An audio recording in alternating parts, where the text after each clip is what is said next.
Yes, what's happening, people? And welcome back to Gav Goes In. Big up yourselves for coming through, guys, each and every time. As always, when you come through, if you're enjoying the content or if you watch my other content, make sure you sub to the channel. I think we're on what, just gone past 1.4K. So yeah, obviously next mission is to hit 1.5. So again, if you guys do come through and you enjoy the content, smash the like button, sub to the channel. Obviously, guys, smashing that like button helps the channel to grow, to get seen by more people. And as always, keep your comments and your questions coming in, and I will get back to you guys, as I say, once I've finished discussing what I've discussed. But guys, listen, big up to everyone that come through yesterday. Big up to Broderick for coming through. Big up to yourselves for coming through yesterday on the live watch along for the Man United versus Arsenal game. And, obviously there's a few things that I want to go through, which I'll be honest with you, I don't really think there's too many people that are talking about this. Big up to Barbara Joseph as well for coming through. I don't think there's too many people that are talking about this. But again, this channel, we're not going to hide. Big up to Wayne. We're not going to hide. We're going to say our own opinions. And again, if you don't agree with me, then put it in the comments and we can discuss it out. But having watched that game yesterday, for me, United get beat 1-0. Altay Bayindir mistake. But again, we're going to get into this because I don't see too many people touching on this. Big up to Agnes as well for coming through. And from what I saw of the game, I think let's get the positives in first. I think the likes of Mbuemo, Cunha, Patrick Dorgu, Matthias de Ligt, top player. I think those four in particular for me, I think those four were the standout players, for yesterday's game for Man United.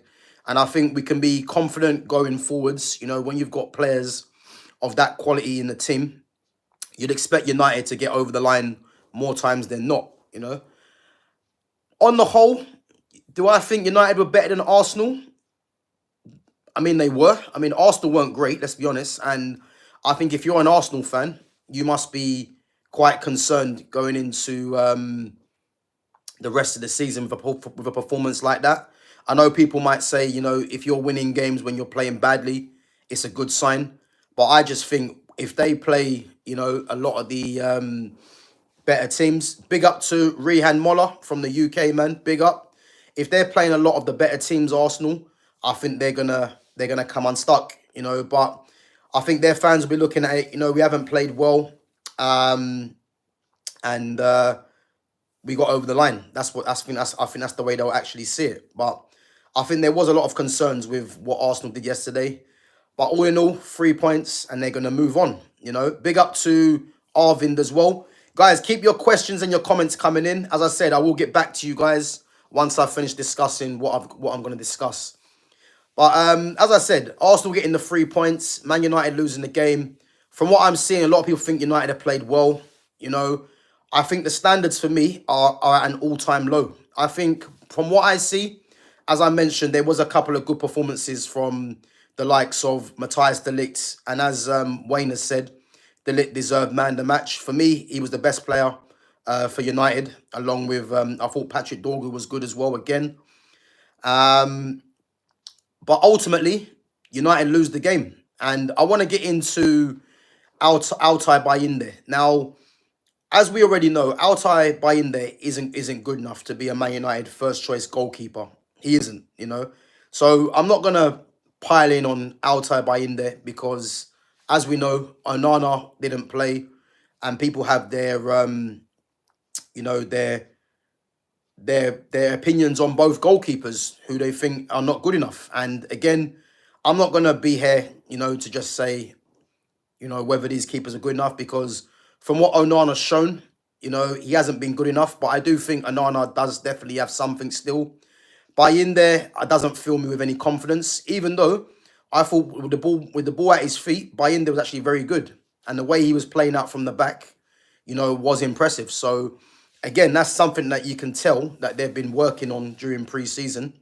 But for me, the goal that was conceded, and again, the build-up to it, Bruno Fernandes giving Lenny Yoro a hospital pass, which meant that Lenny Yoro had to then, think quick on his feet. The ball was given away there, and obviously the ball went out for a corner kick. So again, Bruno Fernandes, I don't see no one talking about Bruno Fernandes' mistake in him giving Lenny Yoro the hospital pass, which obviously went out for the corner.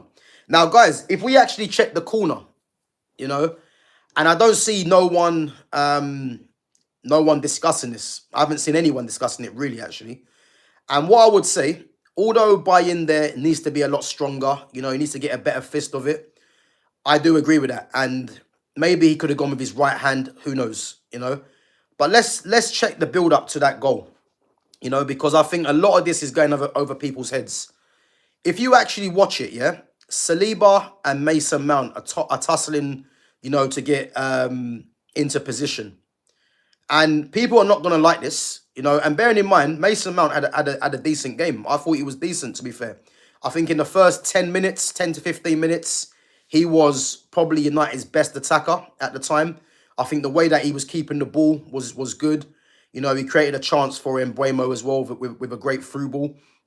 But if you actually check what happened in the box, William Saliba out-muscles Mason Mount. He does. Because I guarantee you, if it was, let's say, Matthijs de Ligt at the back post with Saliba, Saliba doesn't out-muscle Matthijs de Ligt. So if you actually check the goal, again, Bayindir needs to have a stronger fist to the punching the ball out. But Saliba bullies Mason Mount on the back post, which means that Saliba now can interfere with Bayindir. And again, people might say, well, Bayindir's still got to be strong. But the initial contact which he had with Mason Mount is why Saliba was allowed to interfere with Bayindir. Because if you've got a stronger player in that position, they're not allowing Saliba to even interfere with the goalkeeper. Now, you think of at the other end, would Gabriel allow, if that was Gabriel, would Gabriel allow Mason Mount or another midfielder, whoever it is, to be up close and personal with the goalkeeper? He wouldn't. So again, Bayindir was at fault for Bayindir, you can say, was partly at fault for the goal because he needs to be stronger. Not mentioning as well, Bayindir is the only person in that box that can use his hands.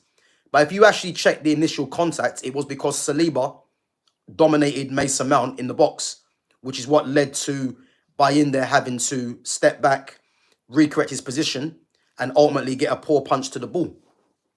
So again, I don't see no one talking about this because, again, everything's going to be on Bayindir. And this is why I'm saying, if you look at the title, is blaming Bayindir, is that weak?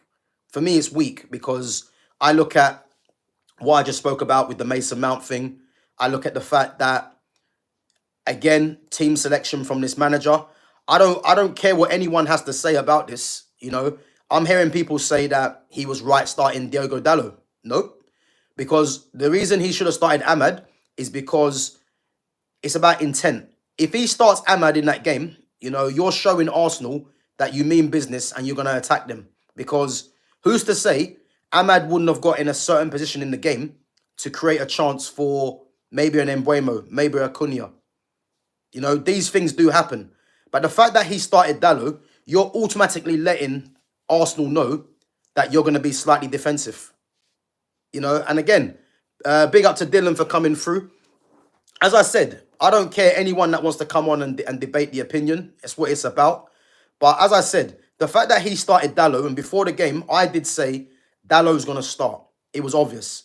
And then he's actually wasted a sub, really, when you think about it, because Dalot was ineffective. And then he has to bring on Ahmad anyway, to change the game. And when Ahmad came onto the pitch, you could see, the patterns of play he was doing with the likes of with Mbeumo on that side.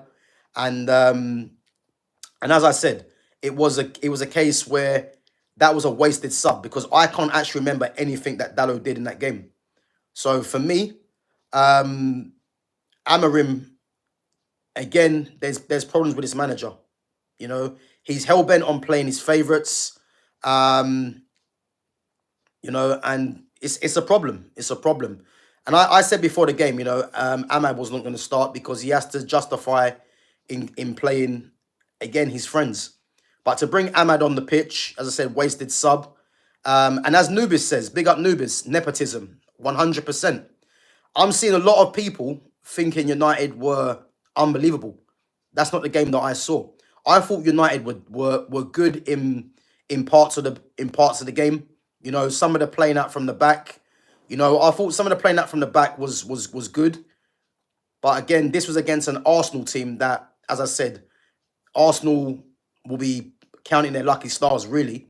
But to say that United played well, I think it just shows you how much the standards have dropped in this fan base.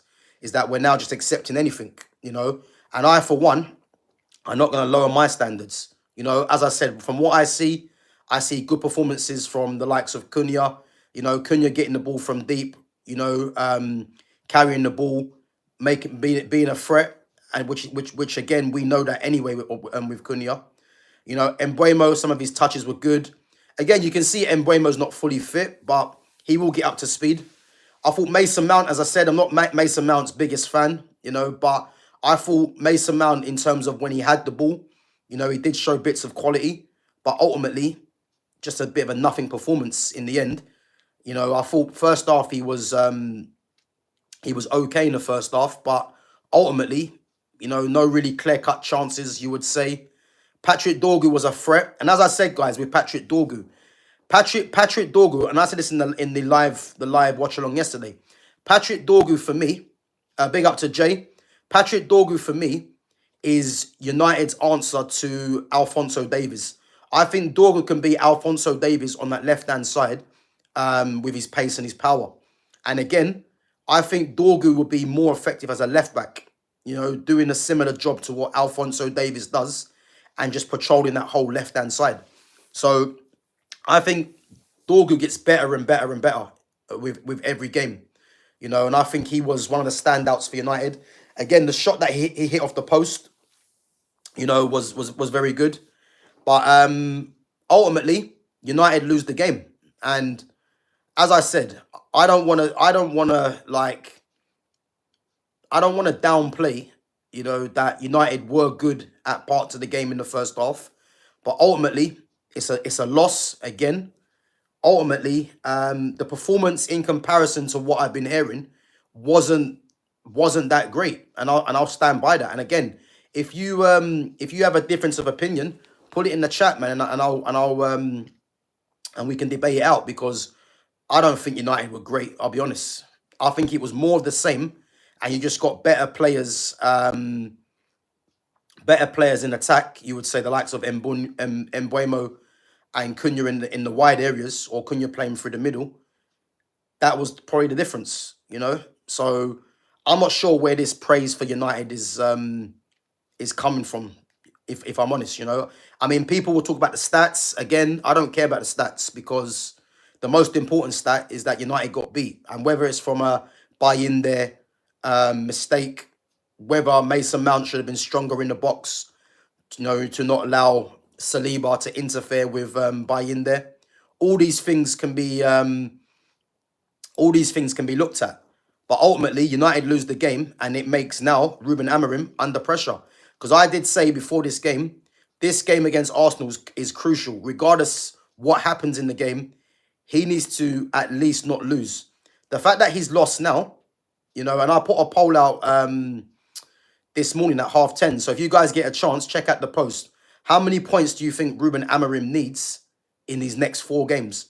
Because for me, the fact that he's lost to Arsenal now, he now needs to go and get 6 points against Fulham and Burnley before they play City and Chelsea. Because against City and Chelsea, you would assume, United probably don't pick up 3 points in either game. You would assume. Again, anything can happen, but he's now put pressure on himself to go and get 2 wins. And the game against Fulham away is not going to be easy. It's not going to be easy. Craven Cottage is a tight pitch. Obviously they got a draw against Brighton as well, away from home.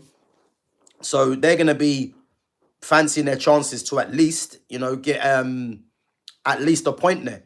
And if United go and get a point against Fulham, it's not good enough. A point against Fulham would have been better if United didn't lose this game against Arsenal. So ultimately, this is the bigger picture for me. And can I say I was happy with the performance? Not really, because I thought Arsenal were poor, and yeah, United still don't create any chances. So again, man, it's alarming to say that United played well, because from what I see yesterday, I thought it was just more of the same old shit, and Arsenal weren't great, and United just played. United were the better team, but what does that mean? Because it still means that there was no 3 points picked up. So this is the thing.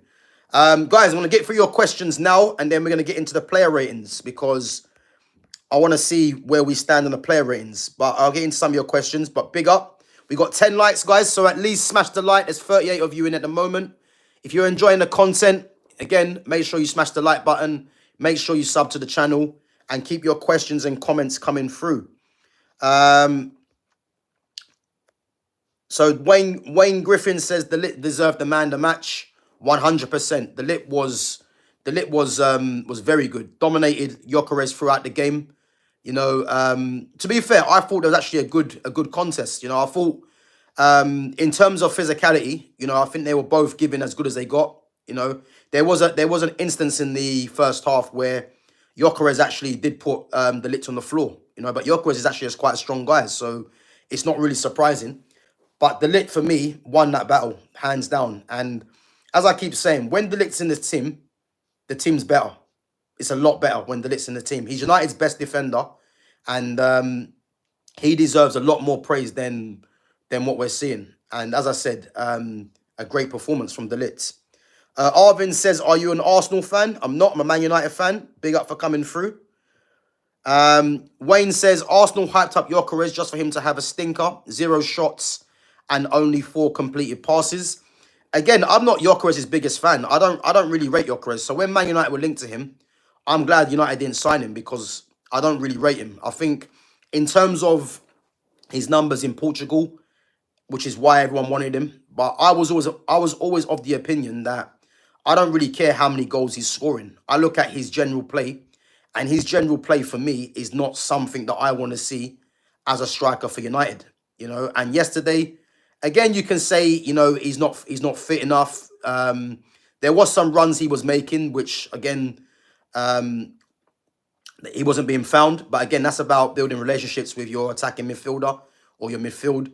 But on the whole, as I said, he was dominated for me by Matthias de Ligt. And de Ligt's a very good defender, so it's no surprise there. But again, you'd expect Gyökeres to get fitter throughout the season, and Arsenal will be looking at Gyökeres, to at least get, as I said, I think Gyökeres for me this season, minimum 20 league goals.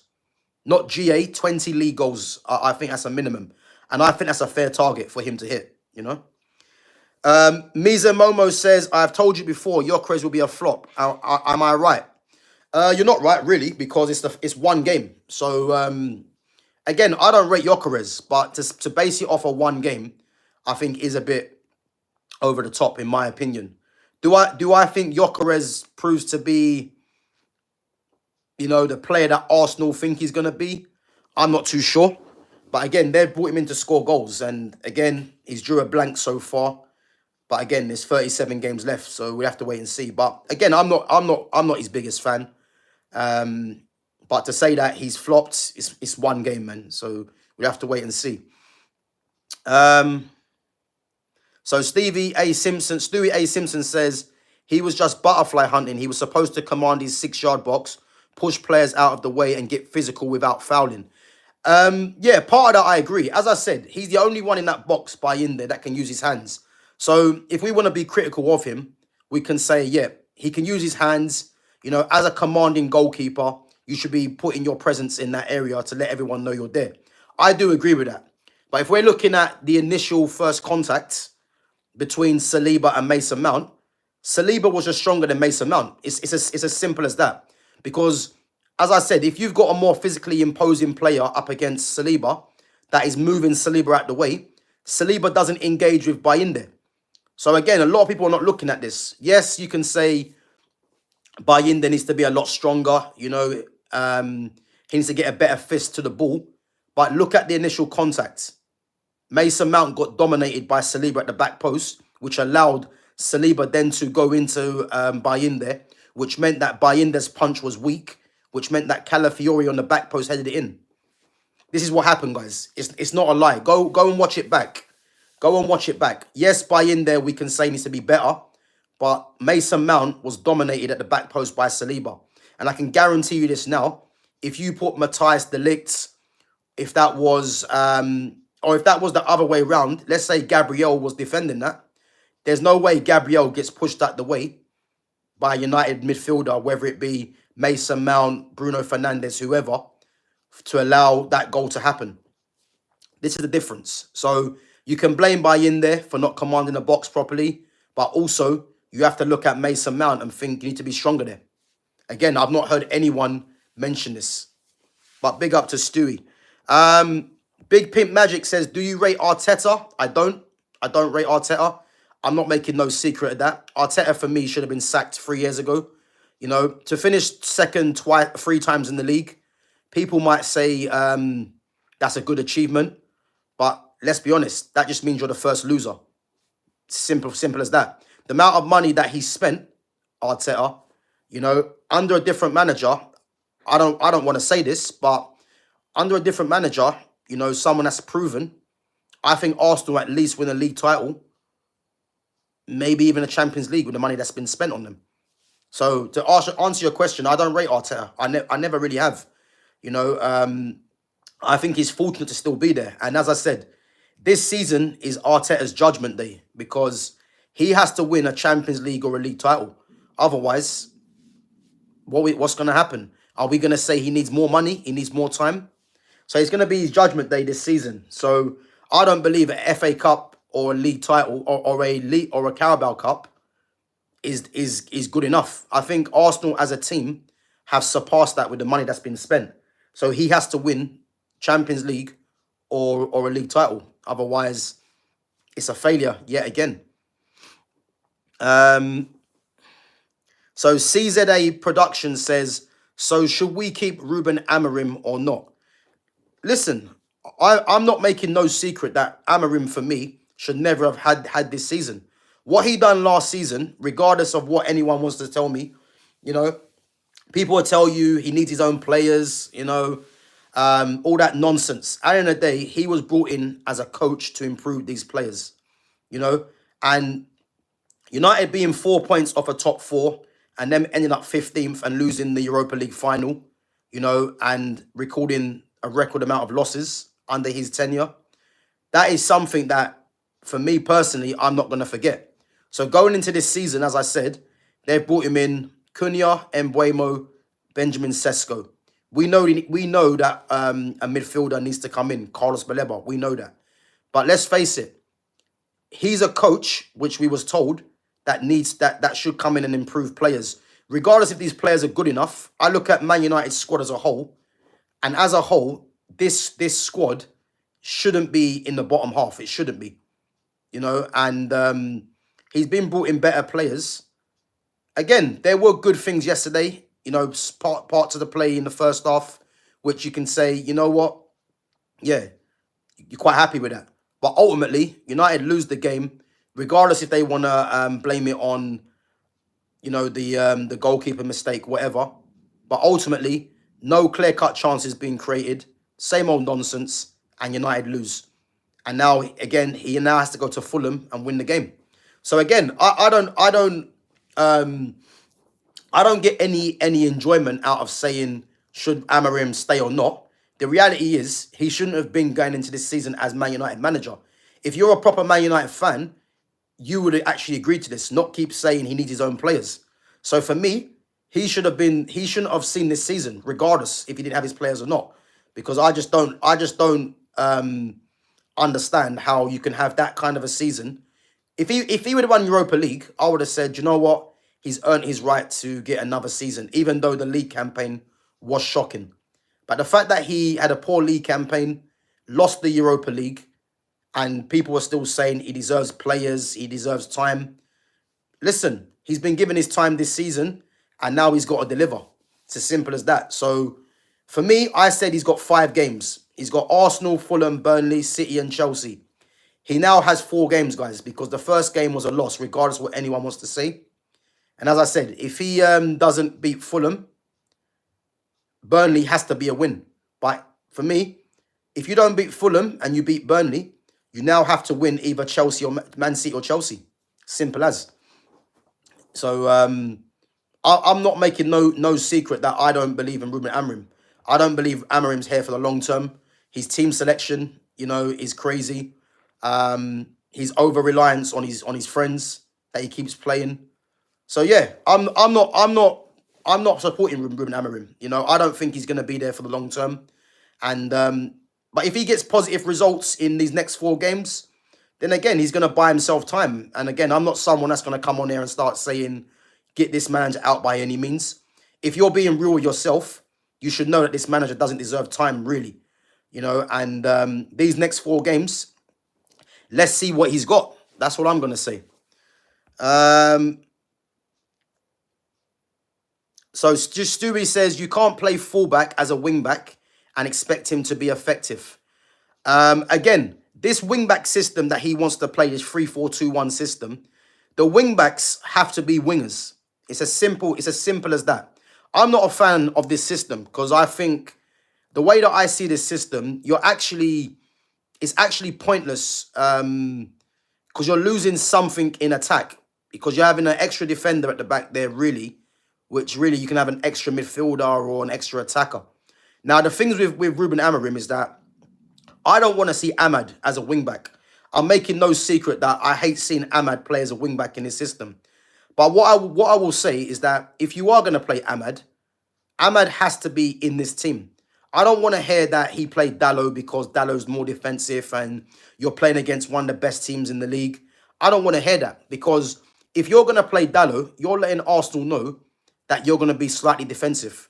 If you play Ahmad, you're going to be on the front foot. You're going to press the issue.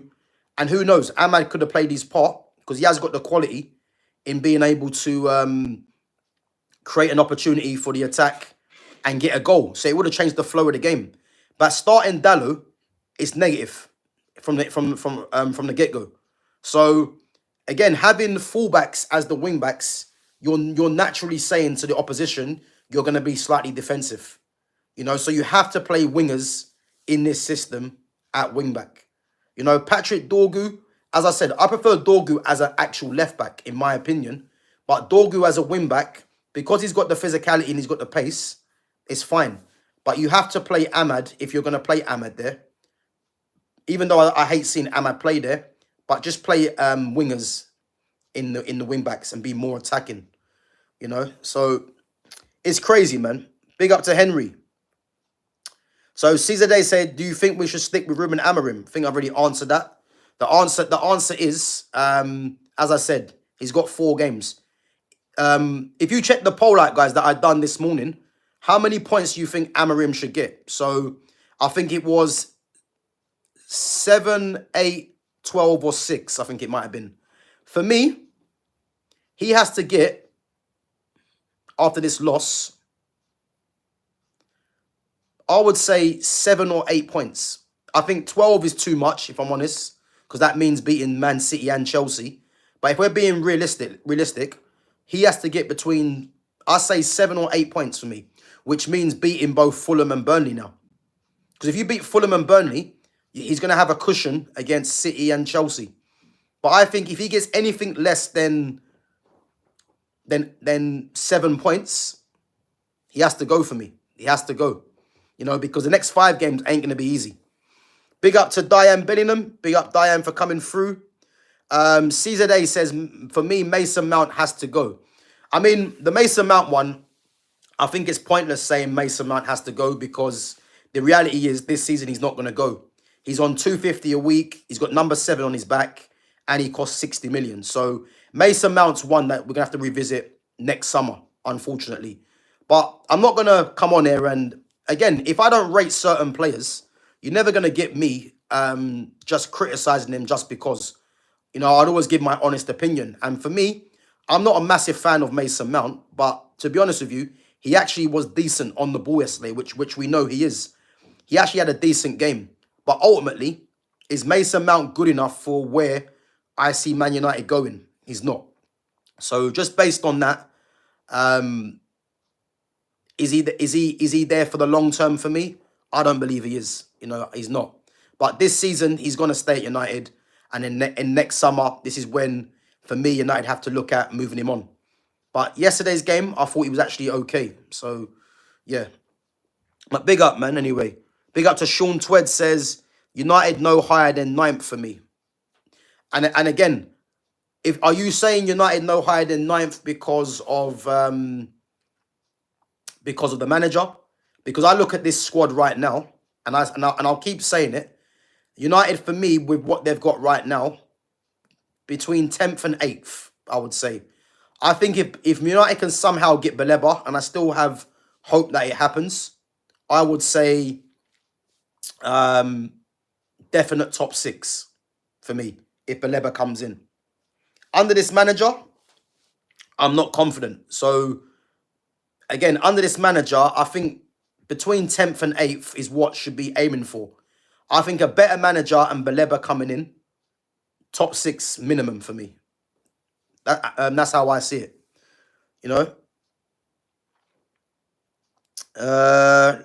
Let's see. So Sean Twed reckons they'll draw with Fulham. But this is what I was saying, Sean. I said Fulham, a draw at Fulham is not a bad result because Fulham away from home won't be easy. The fact United have got beat by Arsenal now, and regardless if people want to start saying it was a good performance, United have to go to Fulham to win. No draw. They have to win the game. Because if they don't win that game, beating Burnley at home, I mean, Burnley are a newly promoted team. You'd expect United to beat Burnley at home. So that means nothing for me. I'm going to go as far and say now that that's already 3 points in the bag against Burnley. So that means nothing. But the Fulham game now becomes crucial because if you don't beat Fulham, as I mentioned, Burnley is a win. But then you've got City and Chelsea. So the pressure is going to be on Amorim. So he has to go to Fulham now to win. Nothing less. No draw, has to win against Fulham. Big up to Niche Fan as well. Big up to Mizo Momo says Darwin Núñez can score in the Portuguese league. Well, yeah, he has done already at Benfica. So, yeah. Niche Fan says we should have signed Reinders and Donnarumma. We still can't score. Yeah, listen, man. You know what it is? Again, I'm going to touch on more on this at 6 o'clock with Jonas. So make sure you guys come and support us at 6 o'clock as well on the channel. But, yeah, Man City, man. To think that City got Reinders and Cherky, two of the best players. Reinders definitely one of the best players in the world in his position. And for me, Ryan Cherky's he's definitely going to be one of the best young players in the game. He is. I think Cherky in the future will be battling for that Ballon d'Or. I think he's that good, Cherky. To think that City have got both of them and they're potentially looking at a Rodrigo if Savinho leaves. Yeah, listen. It's scary times, man, because they've got a serious team now. I mean, I'm hearing people say as well that Reinders is basically is the next De Bruyne. And I'm like, again, Reinders is nothing like De Bruyne. They're two different players. For a start, Reinders is a central midfielder. Kevin De Bruyne is an attacking midfielder. So for a start, they don't even occupy the same positions on the pitch. So when I'm hearing people say that Reinders is the next De Bruyne, it's like you obviously haven't watched Reinders play because Reinders is a central midfielder. And as I say, De Bruyne is someone that played out wide when he first came through and then transitioned to playing more central. But De Bruyne is an attacking midfielder. Reinders is a central midfielder. There's a difference, But to think that City have got Reinders, Cherky, Ait-Nouri, and they're possibly going to go and get Rodrigo, it's looking like. Yeah, City going to be up there, man. For me, City will be the team to beat. I'm saying Liverpool are slight favourites at the moment. But if City go and get Rodrigo, if they allow Savinho to go, City are winning that league. They're winning that league.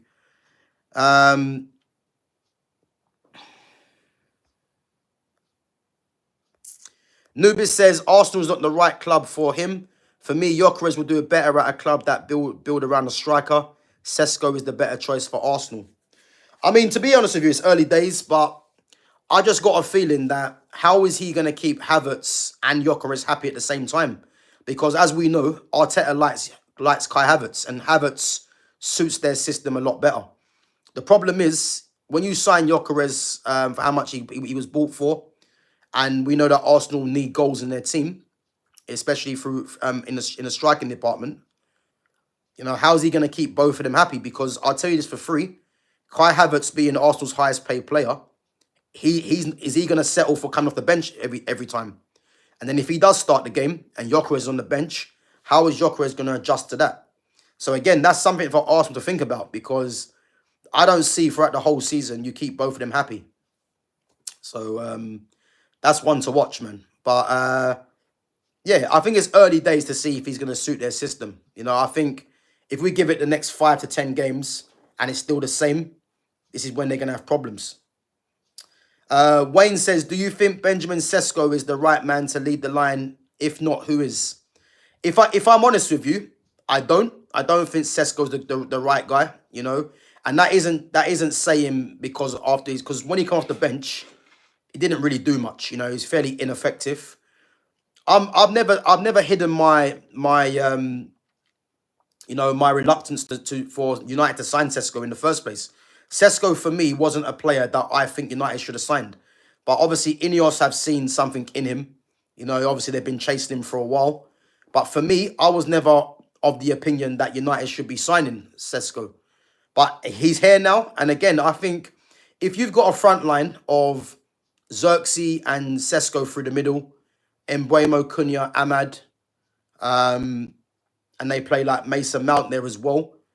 You know, I mean, again, unpopular opinion, but I'd bring Jadon Sancho back into that. You know, again, there's news that he's not going to go to Roma, but I'm just hoping there's a way that Sancho can get reintegrated back into this squad. I know it's a long shot, but players of that quality, you know, they will add something to this team, 100%.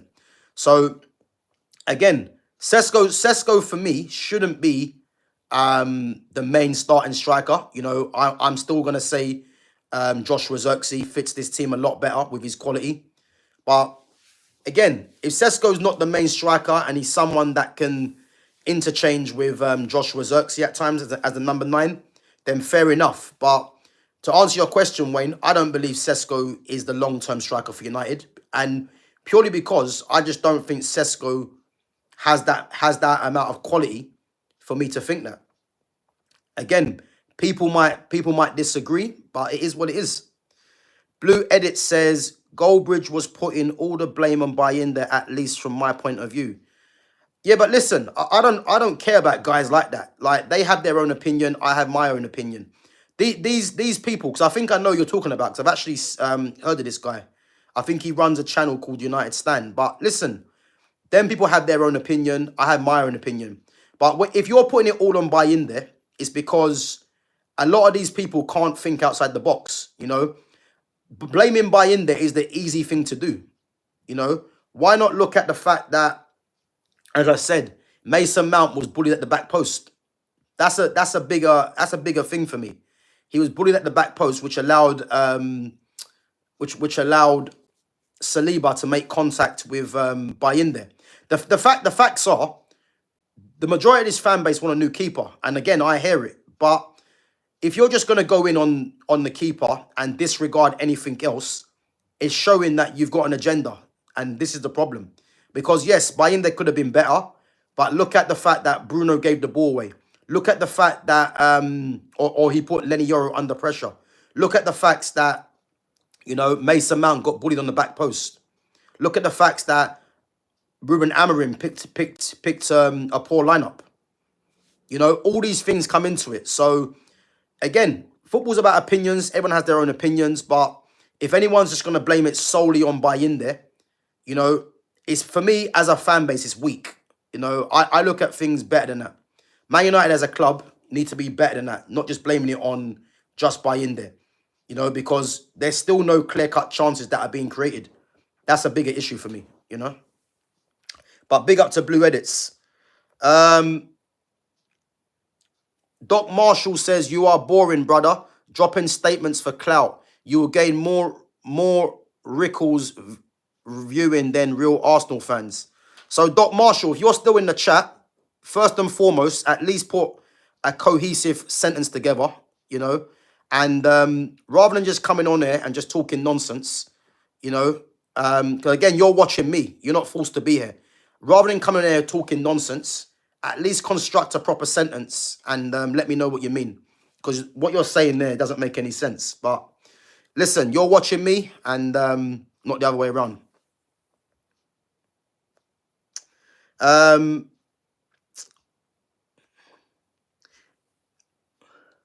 U6 done it again, says Bruno is a problem in the team just as much as them two inept clowns between the sticks.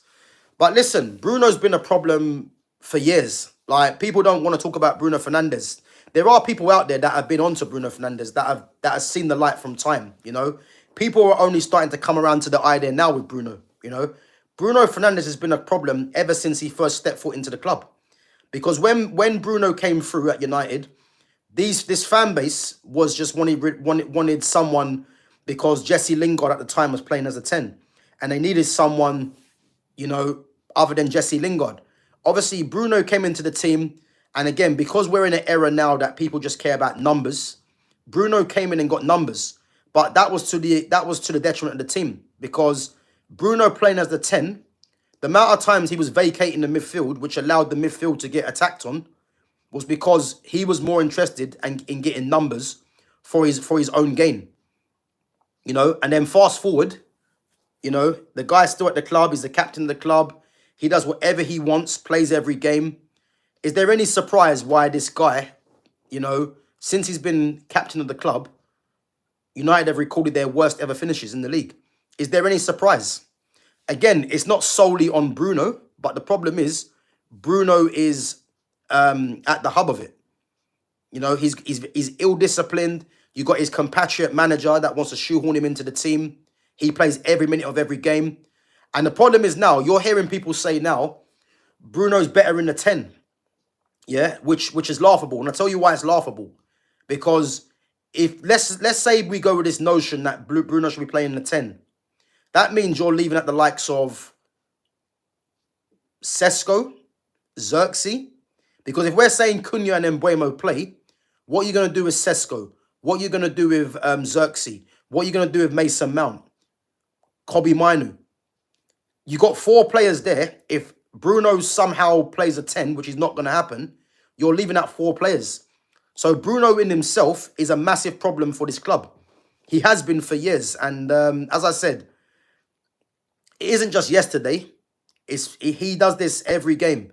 You know, if you look at before the game, Sky Sports showing Bruno's stats. And again, these people don't watch Man United every week, you know, and what they do is just look at Bruno, thinking he's got the numbers and thinking that, you know, he's playing his part.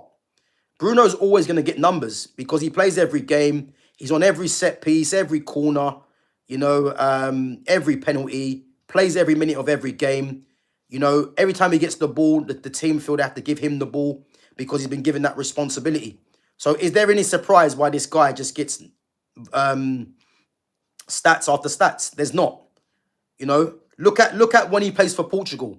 Is Bruno's stats high? It's not, because he's got a slightly different role in the team, because he's got other players in that team that are regarded higher than him.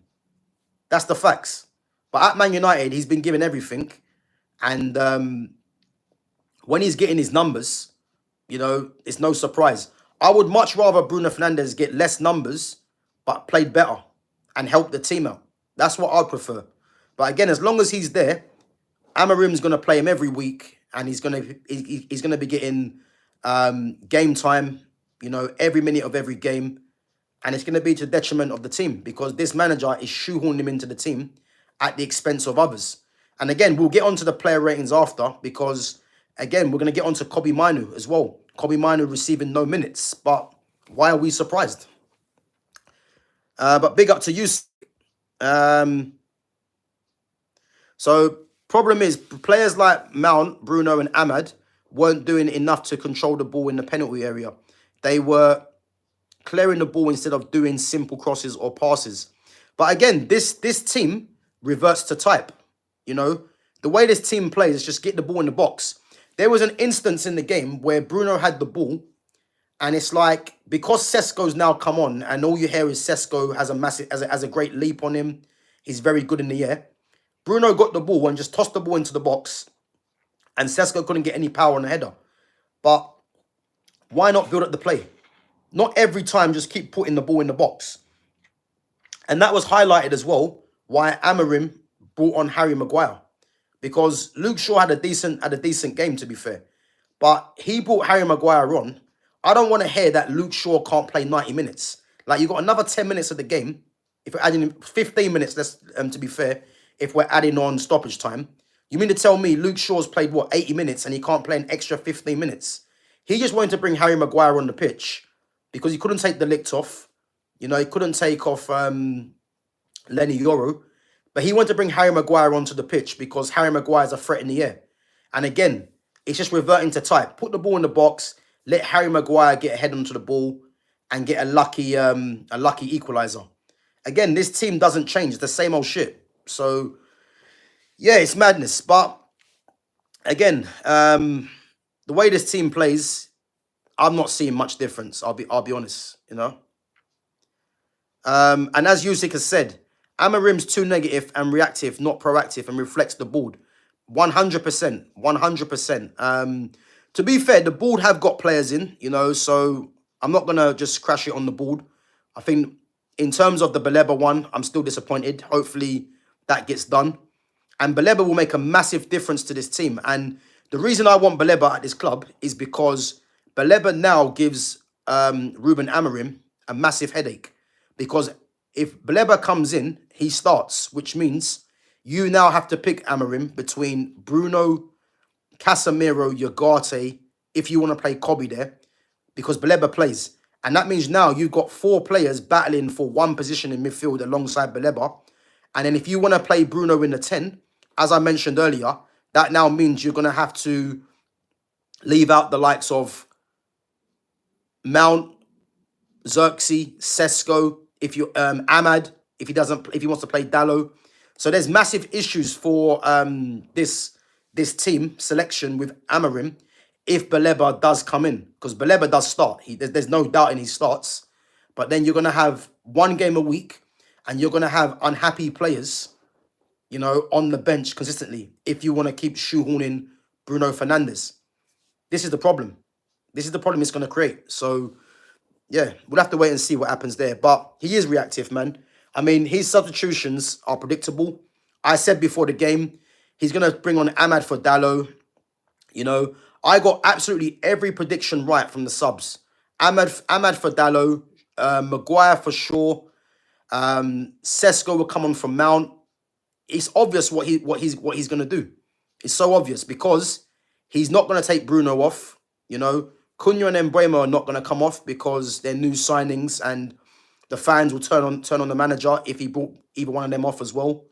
Kobe Manu was never coming on. Neither was Joshua Xerxes.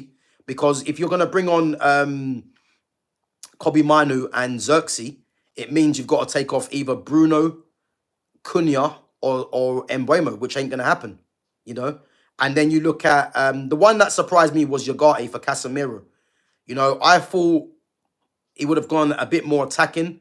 But again, am I surprised? I'm not, because he's not going to play Kobe Manu and Bruno in midfield together. So Ugarte coming on really was going to happen. But again, this manager just, he just messes up the team all the time. Echoplex says, what do you think about the new promising German striker? Yeah, Echoplex is talking shit. Richard Moonboy says, bro, please shut up. Well, unless you're going to come and make me shut up, like, it's just nonsense, really, you know. If you're going to come into the chat, listen, at least come in with something cohesive, not just talk nonsense. Big up to Theresa May. So Wayne says the Premier League isn't ready for Tijani Reinders. Listen, Reinders is a top player, man. Top midfielder. And as I said, him alongside when Rodri gets back fit, you got Bernardo Silva as well.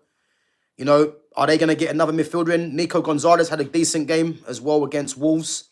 Listen, they've got some very good players, and again, he's going to go from strength to strength. You know, and it's not surprising because if you watch, guys, bear me 1 minute. Someone at the door. 1 minute. Good morning. Morning, mate. How you doing? Not too bad yourself. Fine, thank you. Good. All right, cheers. Nice one.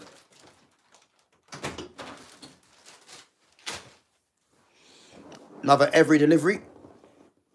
Yeah, big up, guys. I mean, if you look at Reinders, for example, you know, he's going to go from strength to strength, and you're going to see once he gets up to speed, because I still think there's a lot more to come from Reinders. You know, if you got an attack of Reinders, Cherky, Marmouche, Haaland, if Rodrigo comes in, listen, that team is going to be dangerous. They're going to take some beating, you know, and that game against Wolves, you know, it could have been more as well. You know, it could have been more because they were that dominant. And away from home, 4-0. Great result, man. Great result. So Ali Barber says Sesko to score 30 goals was trash in the Bundesliga, not same level. Well, again, when we're hearing all season that a lot of these fans, Man United fans, were saying United need to go and sign Victor Gyökeres, yeah? Even though I disagreed, because a lot of these fans were looking at because Gyökeres gets numbers, but not understanding that just because you get goals doesn't mean you're going to slot into a team seamlessly. That's not how it works. I keep saying this.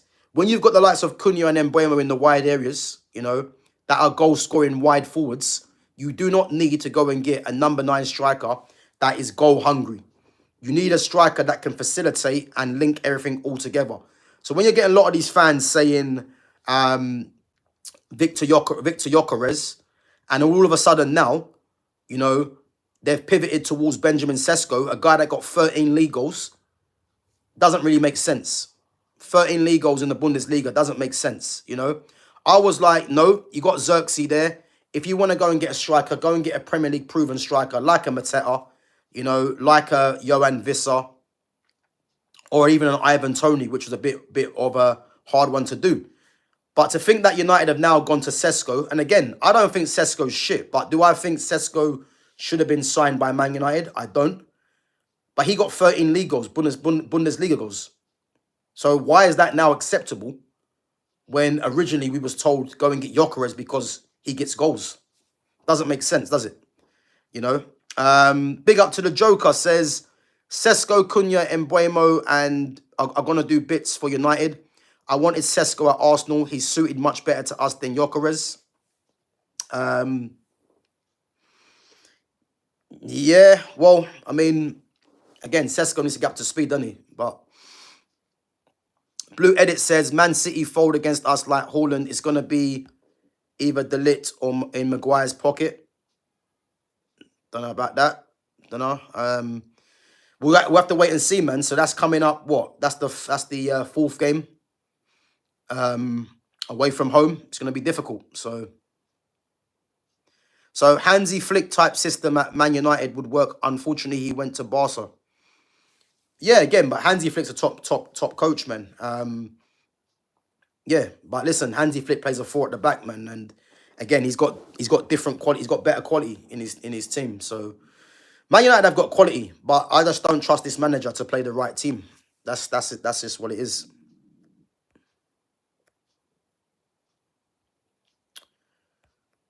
Right, guys, we'll go through some more of your comments, and then we're going to get on to the player ratings for Man United. Blue Edit says, Cunha and Mbeumo were fantastic, but Sesko could have easily scored with some service from Bruno. But again, we shouldn't be surprised with Cunha and Mbeumo, because Cunha and Mbeumo have shown at Wolves and at Brentford that they have the quality, which is why when they were both signed, you know, it was great that both of them signed, because you just knew the quality was there. But throughout the season, these two players will be getting frustrated, because although Arsenal were poor yesterday, there was no clear-cut chances. I mean, if you look at the chance that Cunha had where he ran through from the middle of the pitch, Again, better finish, but again, that was all Cunha's own doing. The ball from Mason Mount to Mbeumo. I believe if it's on Mbeumo's left foot, he makes a better connection with that and probably scores that, you know. But again, none of these chances are clear cut, and that should be the warning sign for United. No clear cut chances, you know. And then the Dorgu shot off the post as well. So yeah, as I said, man, it's there's still a lot of work to do, but Cunha and Mbeumo definitely are positives, and the Sesko one, as I said, he will get service. You would think, but yeah, we have to wait and see, man. Big up to Shaif Malik from Ilford. Yeah, big up Shaif, man. That's where I'm originally from, funny enough. But big up, man. Big up for coming through.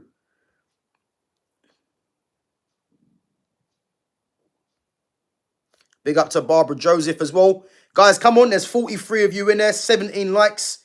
If you're enjoying the content, smash the like button. It's only one press of the button, guys. And as always, make sure you sub to the channel if you're new in here as well. U6 said, you support United since 97, and Bruno is the worst captain seen at the club. Listen, that's not even an unpopular opinion. Bruno, for me, is not a captain. He's not. He's been made the captain because he's vocal, and vocal in the wrong way for me. Because if you look at the amount of times Bruno moans at his teammates, you know, if he loses the ball, he blames someone else. You know, if he misplaces a pass, he blames someone else. You know, that ain't a captain. It's not. You're meant to be leading by example. And in terms of performances, his performances don't lead by example. It doesn't. He's just been made the captain purely because of numbers. You know, I think as it stands right now, he's probably one of United's longest serving players, along with the likes of Luke Shaw. So that's the reason. But he ain't no captain. He's not. And I agree with you. He's probably the worst captain United have had. Yeah, definitely. So Joker says, so if you get rid of Amarim after 5 games, who do you bring in? And also, you have to start over again. And the club has let another manager spend a lot of money. That's why Amarim struggled. First and foremost, big up to Joker. This is why United have people in place to go and get another manager. Like that isn't down to me. The fact of the matter is, if Amarim doesn't get at least 7 points for me in his next 4 games, and the club decide to pull the plug, you know, the club have to have these things in place. But what do you want to happen? United spend all this money in the transfer window, him do what he done last season, and we just keep Amarim because of what? Why? You know what I mean? Like it doesn't make any sense. No other top club is gonna keep a manager if he's failing. No top club. So to say, you know, get rid of, who do you bring in? You know, just go and bring me a manager that is just gonna go and get the job done. That plays better football. You know, that plays the right system. That plays better players. That's not too much to ask for. You know, but again, this is why United had these people in place to go and get the players in. Simple as that.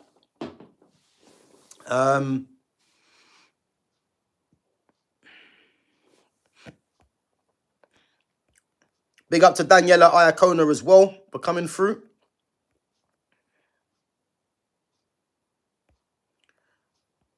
Big up to Chris and Mark. So Wayne says, would you swap Marmoush for Sesko? In a heartbeat. In a heartbeat. You know, Marmoush for me is a top player. And as I said, Marmoush can play in the 10. He can play in the left. He can play as a striker. So, again, where was United's scouting department when Marmoush went to City? Where was it? You know, but I'll swap Marmoush for Sesko in a heartbeat. I would. Marmoush is a top player, man. He is. And as I said, when Marmoush plays, if Marmoush plays instead of Erling Haaland, City are actually a better footballing team. They are. But again, Haaland's going to start because, again, Haaland's is a goal scorer. You know what I mean? And he's probably one of the only strikers in world football that you can give at least a pass to in terms of his build-up play. because the guy puts up consistent numbers. So he's probably the only player, the only striker that you can afford to not. I'm talking about the way he plays, that you can afford to not, be as involved because he puts the ball in the back of the net. He's an anomaly, really, you would say. But yeah, I'll swap Marmoush with Sesko in a heartbeat. I would. So Niche Fan says City win the league. Imagine if they sign Baleba. But again, Niche Fan, I've been saying this for ages. Start of the summer last season, I said why City haven't been involved in the Baleba race. Again, we heard there was some interest there, but I was surprised they weren't involved in the Baleba race from early, because imagine a midfield when you've got the likes of Rodri that had that injury, Kovacic again's getting on a bit, Bernardo Silva obviously can play in there as well. Nico O'Reilly I like as well. He's a midfielder. He's obviously signed a new contract. But imagine a midfield of Baleba, Reinders, and Rodri in there. That is dangerous. That is very dangerous, and I'm surprised City are not really pushing heavy for Baleba. But again, they've obviously have their own ideas. Yo, Gav, just want to say, even though I'm an Arsenal fan, I like following your channel. Big up, brother. Yeah, big up to Joker, man. Appreciate it, man. As I said, this channel, we're it's a no holds barred channel, man. So again, I'm not here to for you guys to agree with my opinion. We talk about all football teams. My team's Man United. I like Barcelona as well. But again, if you guys have a difference of opinion to me about your team or whatever, again, let's debate it out. So but big up for coming through and watching, man. It's much appreciated. And guys, as I said, make sure you smash the like button and sub to the channel as well if you're enjoying the content. U6 Done It Again says, in my 27 years of watching United, I've never disliked a player more than I dislike Bruno and Onana. My eyes have suffered enough from Bruno grenade ball and that fraudulent, weak-wristed, dark clown goalkeeper. But again, I can't really disagree. I mean, when it comes to Bruno Fernandes, it's not even personal. It's one of them things. Him being at Manchester United is a detriment to the team. I don't care about his numbers. I care about his ill discipline because it's a detriment to the team. I care about the fact that he thinks he's a lot better than what he is, throws his hands up in the air. These things are what annoy me about Bruno Fernandes, And the fact that there was money on the table for him to go and he still stayed here and he's been shoehorned into this team, it's going to continue happening. And this is why United, for me, are going to continue struggling. If you go and get Baleba in, it makes it an issue for Bruno Fernandes, because as much as this manager wants to shoehorn him into the team, Baleba plays every game. He has to, with the money that is being rumoured to be spent on him. Which means, how are you going to keep your squad happy if you're going to keep shoehorning Bruno into the team, whether it's in the 8 or the 10? Because something's got to give, So, big up to Not Brett May as well. Guys, big up to Emily Rowe as well for coming through. Right, guys, I'm going to get onto the player ratings and then I'm going to touch on your rest of your comments as well. But big up yourselves. So Altay Bayindir in goal. I mean, for the goalkeeping mistake, again, you're gonna have to say his rating won't be too high. Again, was it solely his fault for the goal? I'm not gonna say it was solely his fault. I don't believe it was. As I said, the Mason Mount getting bullied at the back post has a lot to do with it for me. I'm gonna say with his ball, with the ball out to his with the ball at his feet, he was very good for me. And I'm gonna say, out of 10, I'm gonna give Bayindir. I'll give him a 5. I think a 5 out of 10 is fair. Ball at his feet was good, but the mistake, whether it was solely his fault or not, remains to be, well, it's up for debate really. But I'm gonna give him a 5 out of 10. The back three, if we touch on Matthias de Ligt first and foremost, Matthias de Ligt for me was an 8. I think Matthias de Ligt is a top defender, and to get a 10, it would have mean that the team win the game, no goals conceded, and he was flawless in his performance. And I think his performance for me was very, very good. Not flawless, but was very, very, very good. And as I said, the battle between him and Gyökeres was good, and he won that for me. Again, for me, Matthias de Ligt for me is what you call a captain. He's the captain for me, you know, and he patrols that defense. What I like about de Ligt is that de Ligt never seems rushed in his defending. You know, he's always in the right positions. There was a bit where he blocked the ball when Saka got put through by Odegaard, and the way that he blocked the shot, you know, it was because of his positioning and just composure to block the shot. So for me, he's United's best defender. He is. He's their captain for me. And when Bruno does eventually get moved on, I want to see de Ligt with that armband on because he's the captain, 100%. And great performance from de Ligt, man. So 8 out of 10. Lenny Yoro for me, again, Lenny Yoro for me is a generational defender for me, 100%. I'm just hoping United can keep him for the foreseeable. But the likes of Barcelona, Real Madrid will come calling for him, PSG, because he's that level. But I'm hoping if United are doing what they're doing, they'll be able to keep hold of him for as long as possible, you know. And again, another solid performance from Lenny Yoro. The goal that Arsenal scored from the corner wasn't Yoro's fault.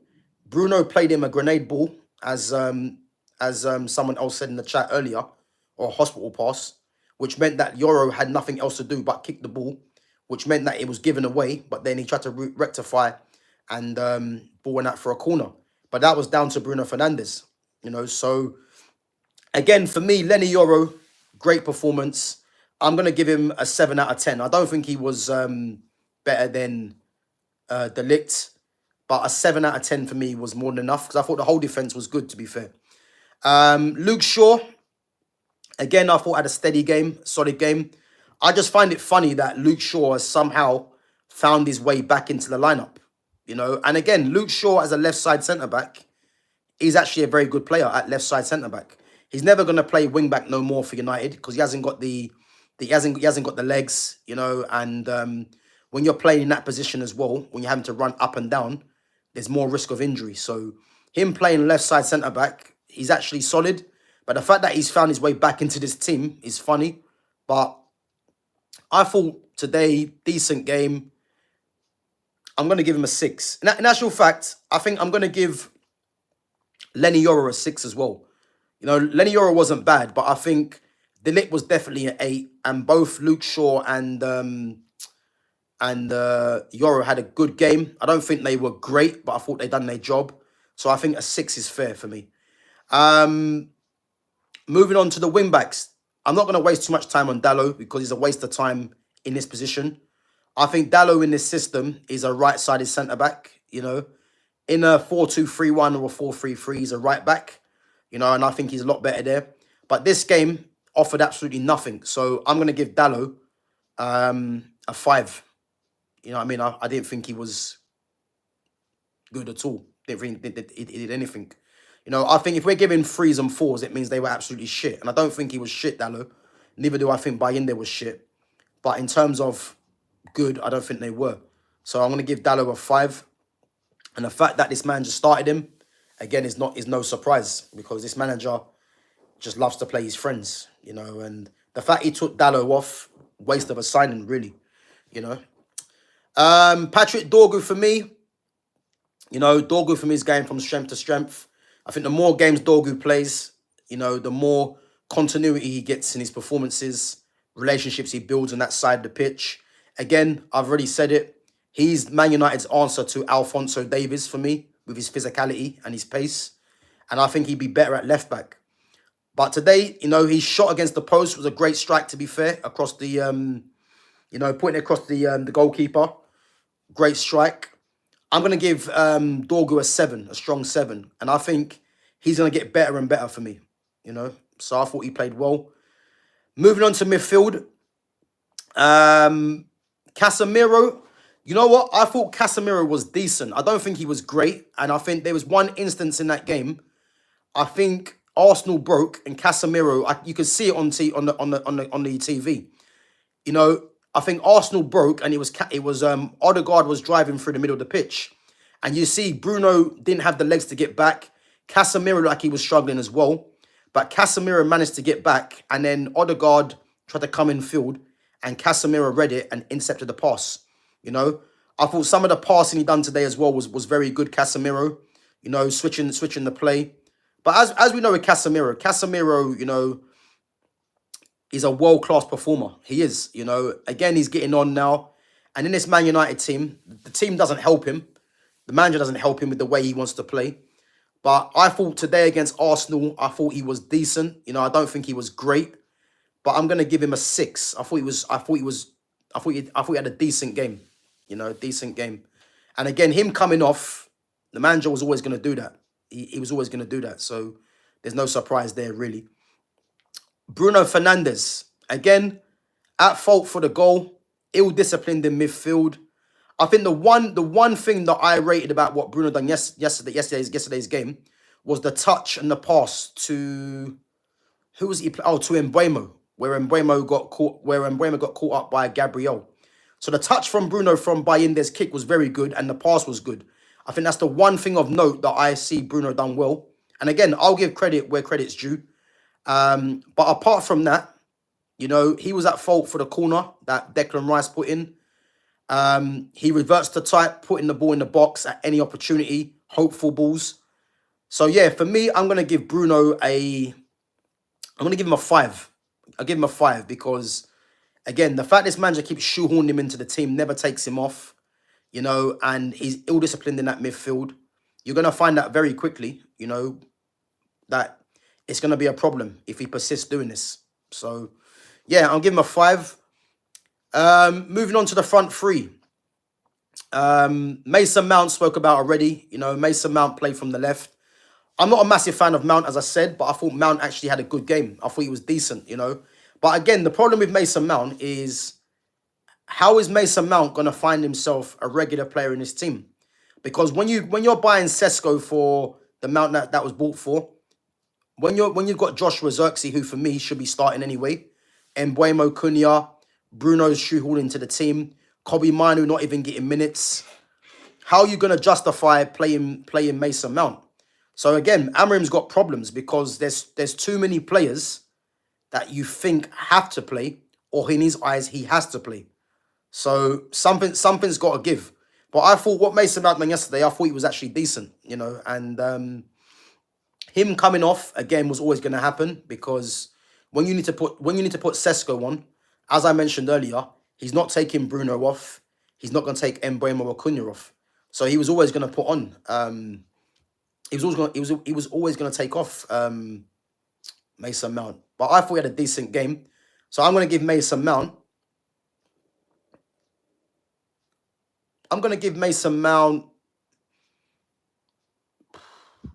A 6. I'll give him a 6. I think 8 I've given to De Ligt, 7 to Dorgu, who I thought United's 2 best players, along with Cunha. So I'll give Mount a 6. I'll give him a 6. Mbeumo, again, I thought Mbeumo had, there was bits in the game where, his touch was very good. I think the fitness will come. I think it will definitely come. His relationships and his understanding of his team will definitely come as well. But you can clearly see, when you're bringing in the likes of Cunha and Mbeumo, the quality instantly goes up, and I'll add Ahmad to that as well, because Ahmad coming off the bench, the quality goes up instantly, which is why him not starting is an absolute joke, regardless of what anyone wants to say. But, yeah, the chance that Mbeumo had when he went through on goal, Mason Mount's pass, on his left foot, I think he scores that. But again, the fitness played a part in that as well.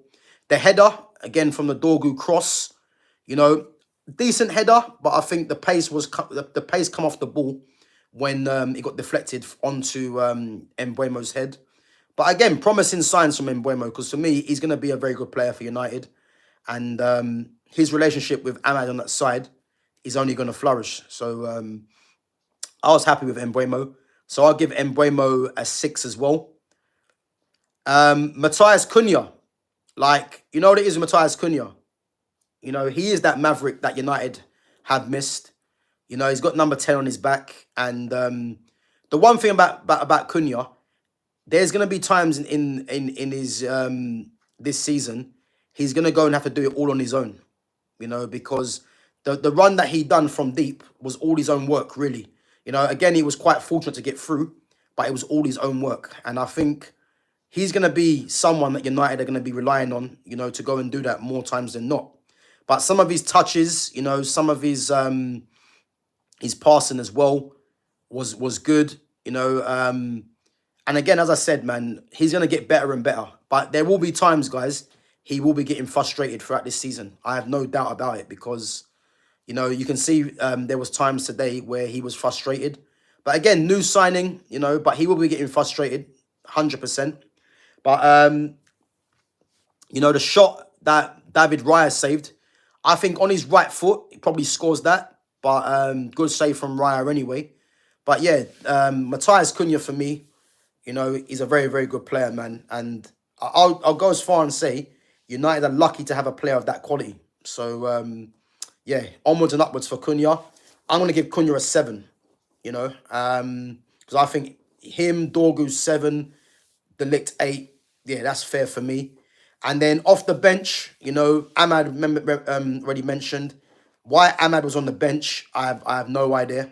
You know, well, I know why it was, because this manager wants to shoehorn Dallo into the team. But you can see instantly when Ahmad came on, the quality was upped. Because Ahmad's the top player, man. As I said, I hate seeing Ahmad at wing back, but he needs to be on the pitch regardless, you know. And what a player. Who else come on? Harry Maguire. I mean, again, he come on for the long balls, you know, come on for Luke Shaw. Not really much happening with Harry Maguire. Who else came on? Emmanuel Ugarte. I mean, Ugarte's poor, man. Like, again, Ugarte is someone that just puts out fires, but on the ball, the guy's just not good enough. And again, he's not going anywhere this season, you know, but next season, they have to think about moving this guy on, because you can't have a midfielder like that his positives are only winning the ball, but nothing else with it. Like, this is Manchester United, or it's meant to be. So, yeah, next season, I want to see Ugarte moved on. He's not good enough. He's nowhere near the level. But again, he costs 60 million. So you're going to have to justify him getting game time, which is, again, is going to be an issue. But Ugarte is nowhere near good enough for Man United. Nowhere near it. And then you had Sesko coming on. Again, Sesko didn't really do much. You know, it's going to take him time for me to get used to how the team play. Yeah, not really. Well, to be honest with you, let's be honest, man. There was no impact to him coming off the bench, which is to be expected. So yeah, not really much to write home about Sesko. I think he had one header, which was not an easy one, but not great for me personally. So yeah, I mean, you look at the ones that didn't come on, Kobbie Mainoo and Joshua Zirkzee. I think Zirkzee was never going to come on because Zirkzee just come back off injury, you know, and as long as I want to see Zirkzee fully fit, because a fully fit Joshua Zirkzee is a massive player for United, and he's a starter for me. So he didn't come on, which I expected. But Kobbie Mainoo is something that needs to be discussed. And as I keep saying, in this system right now, Kobbie Mainoo for me needs to be playing as a 10. He's not going to play as a 10. It's quite clear he's not playing as a 10 in this system. But then in the midfield too, he's what? 4th choice? He's behind Casemiro, Ugarte and Bruno. So for me, Kobbie Mainoo is only going to flourish once this manager goes. So if anyone wants Kobbie Mainoo to stay and to get game time, it's going to be because this manager gets moved on. Because as long as this manager's here, he doesn't really rate Kobbie Mainoo like that. You know, and this system is killing Kobbie Mainoo. To think that Kobbie got no minutes, you know, is not really a surprise, because when you're starting Bruno and Casemiro, Casemiro's always going to come off. And his reluctance to not drop Bruno means you can't play Kobbie and Bruno in a midfield too. It's not going to work. Which means that Ugarte is going to come on for Casemiro, because Casemiro can't play 90 minutes. And that means if you want to bring Kobbie on, you have to take off either Bruno, Cunha or Mbeumo, which ain't going to happen. So again, Mainoo was never going to play. And this is something that needs to be looked at. For me, I hope Manu signs a new contract, but he's only going to flourish once once Amarim goes, unfortunately, and the system's changed. So again, I'm not going to touch too much on Manu, but again, it's gonna be more frustration for him because this manager is gonna play him one game, or he might bring him on, but he's not gonna get regular game time. That's a fact under this manager. So it is what it is. But guys, big up. Listen, 23 of you 23 likes. Again, there's 30 of you. Smash the like button before we wrap up. I'm gonna go through some more of your comments.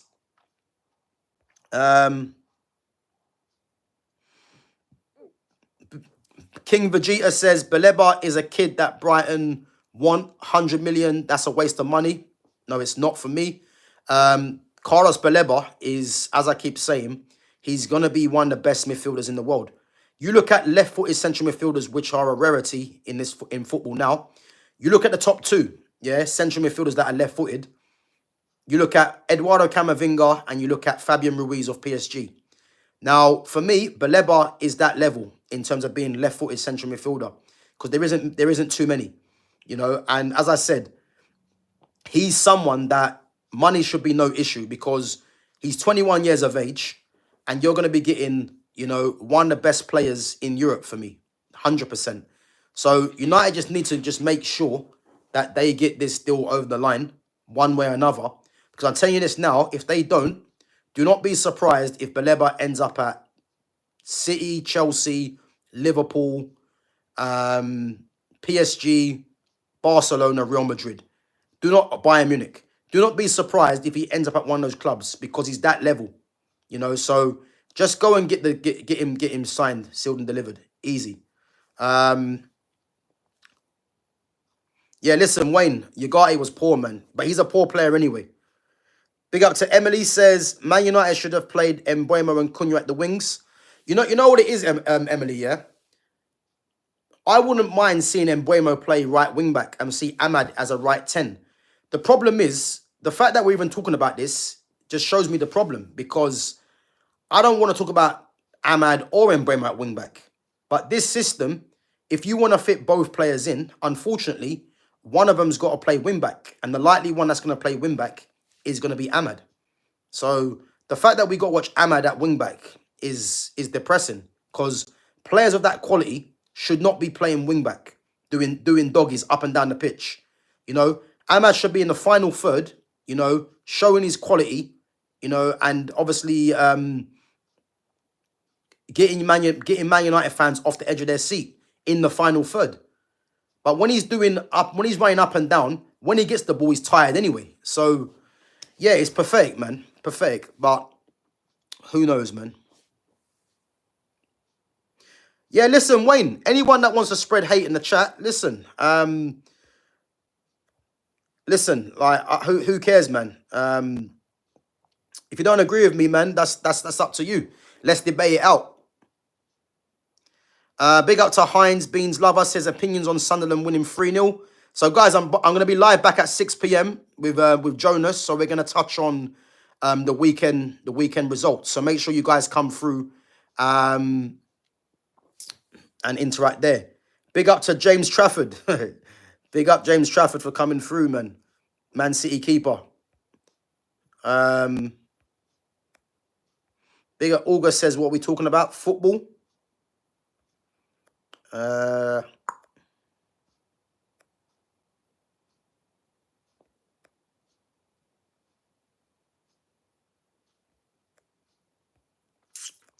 Go through some more of the chats. Murni Blessed Tekuti says, we played very well yesterday. It's too early to start blaming someone. We need to focus on our next game to get our win. But again, when we're saying United played well, I don't think they played well for the whole game. I think there was parts in the game that they actually played decent. But, you look at individual players, had decent games. But if Man United fans think that United played well, then I'm sorry to say, man, I'm not with that opinion. I don't think United played out of this world. I think Arsenal were poor, and I think United were just a better team. But to say United played well, It's not hard when you got the opposition that don't play well. And the matter of the fact is, United got beat. Like, that's the main thing. Regardless if we want to start blaming Bayindir or not, doesn't matter. United lost the game, and they didn't do enough to win the game, in my opinion. Yeah, you can say Raya made a couple of saves, but no clear-cut chances again. So, yeah.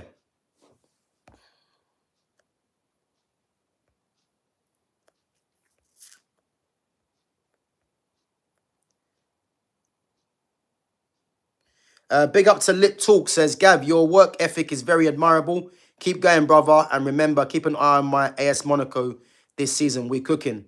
Yeah, big up to Lit Talk, man. Big up, bro, for coming on, man. Appreciate it. Guys, Lit Talk's the one that told me about Lamine Camara at Monaco. Someone that Man United should be looking at as well. Right-footed central midfielder. He's someone that I feel that can be on the move. So, yeah, listen, I'm going to watch a lot of Monaco this season. Lamine Camara, obviously Paul Pogba, Ansu Fati, Ben Seguir's there as well. So, yeah, man, listen, they got some players, man. They got some real players, and there'll be a team to watch in Ligue 1, man. But big up, bro, for coming on, man. Appreciate it. Big up to Lumi Rain. Big up, Lumi. So Lumi says, Gav, what debutant had the best game in the Premier League? Yeah, listen, I ain't going to go against Reinders. Reinders is a top player, man. A top player. But it's not a surprise, man, because if anyone's watched Reinders at AC Milan, even when he was at AZ Alkmaar, his level performance shouldn't be a surprise because he's a top player. So,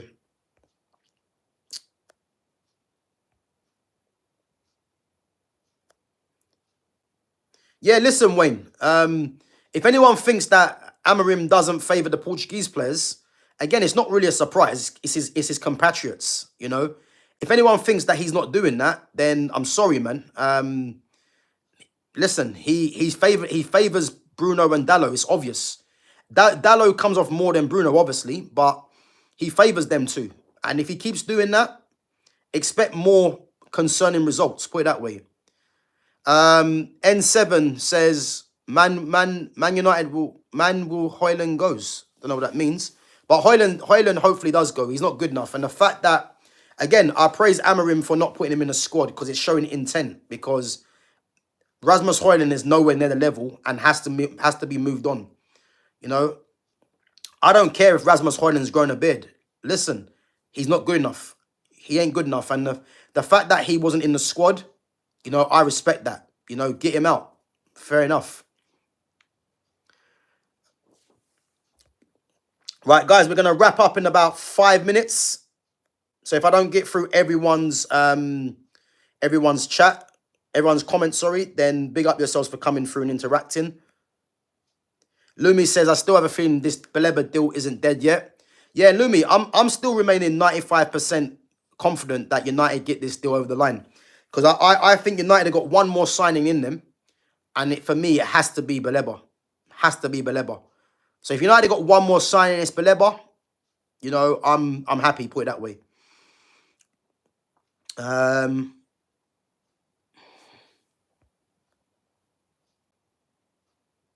So Mark Harris says, why is Shaw in the first team and Dalot and Bruno favourites FC? Well, the Dalot and Bruno one's obvious, because of Ruben Amorim, his compatriot. And Luke Shaw, he's on 190 a week. He's experienced, he's English. So again, he's gonna be favoured. So yeah, it's not really rocket science to work that out. It was on what's going on. It's perfect. May Edit says, who do you reckon will sign Donnarumma, City or United? Well, if Ederson goes Galatasaray, then he's going City. I don't see United are not signing Donnarumma. I'd hold my hands up if they sign him, but they're not signing Donnarumma. I think United sign one more player, and this is going to be Baleba, in my opinion. If it's not Baleba, then United might go for another midfielder. Who knows? But I just don't know, man. There's a week left of the window. This week needs to be movement. I think Baleba needs to be the signing. And I'm hoping it is as well. Praying, should I say.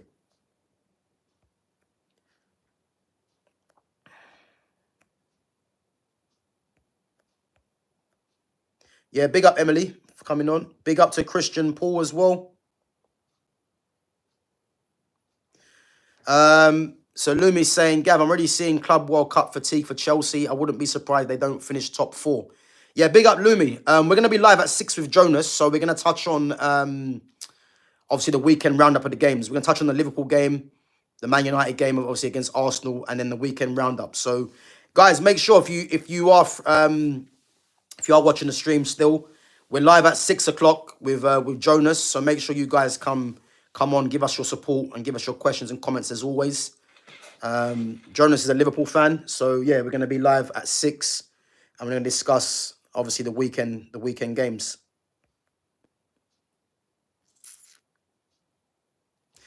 Alfie Neal says United were all over Arsenal, but once again, the departments we need, goalkeeper, midfielder, were at fault. Bruno loses the ball and Bayindir terrible in the corner. Bad from the board. Big up Alfie for coming on. Just touch on what Alfie has said. So, again, Arsenal weren't good. They weren't good. But United, I don't think United were great. I just think United were better than Arsenal, you know.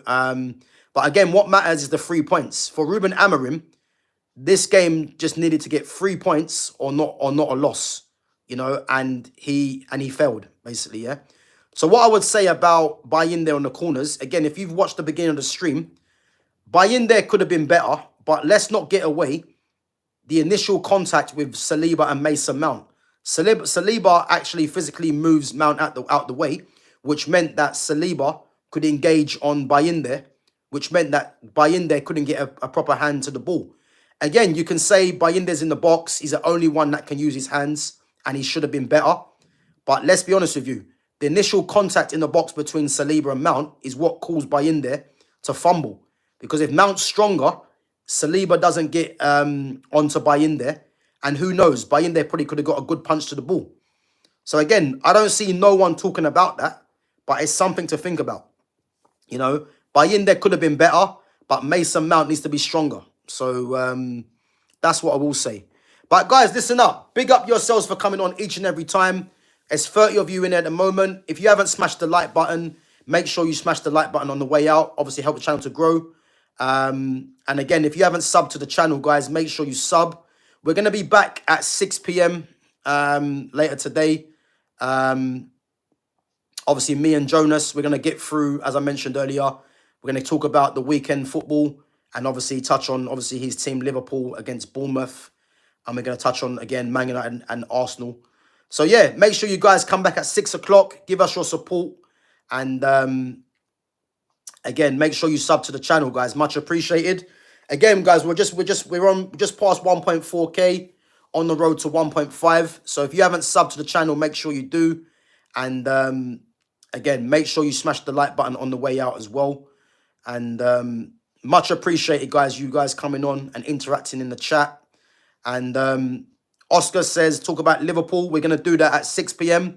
So, again, make sure you come back on at 6 p.m. But, guys, big up yourselves each and every time. And I'm going to catch you guys at 6. Take it easy.